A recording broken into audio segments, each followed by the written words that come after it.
English লিগে খেলা যে কোনো ফুটবলারের জন্যই পরম আরাধ্যের। দেশের ফুটবলের সাবেক তারকা আমিনুলের জন্য ব্যতিক্রম ছিল না। কিন্তু ইংলিশ লিগের ক্লাব নিউক্যাসল ইউনাইটেড আমিনুলকে দলে ভেড়াতে চাইলেও সেই সুযোগ হয়নি আমিনুলের। এমনকি সৌদি প্রো লিগের ক্লাব আল হিলালের থেকে আসা প্রস্তাবও দেখেনি আলোর মুখ।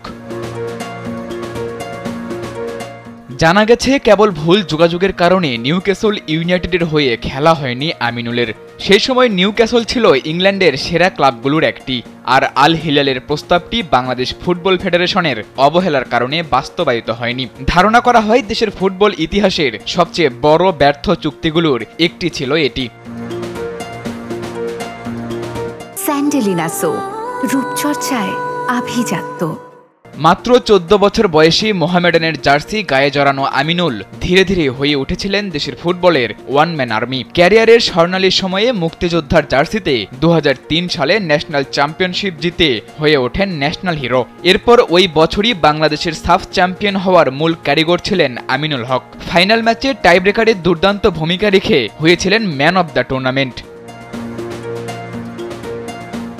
জাতীয় দলের পাশাপাশি ক্লাব ফুটবলেও উজ্জ্বল ছিলেন আমিনুল হক। 2005 সালে ব্রাদার্সকে ঢাকা লিগ এবং ফেডারেশন কাপ জেতান আমিনুল। এরপর আবারও মোহামেডানের জার্সি গায়ে জড়িয়ে ক্লাবটিকে পরপর 2 বছর জিতিয়েছেন ফেডারেশন কাপ। শেষ পর্যন্ত মোহামেডানের জার্সিতেই 2013 সালে 19 বছরের ক্যারিয়ারের ইতি টানেন এই কিংবদন্তি গোলকিপার।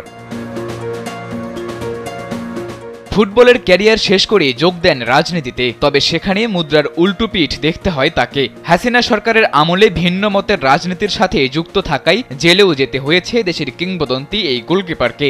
তবে সাম্প্রতিক সময়ে নতুন বাংলাদেশে পুরো ক্রীড়াঙ্গনে আলো ছড়াচ্ছেন আমিনুল হক। ক্রিকেট কিংবা ফুটবল সব ধরনের খেলাকে রাজনীতি মুক্ত করার লক্ষ্যেই চেষ্টা চালিয়ে যাচ্ছেন তিনি।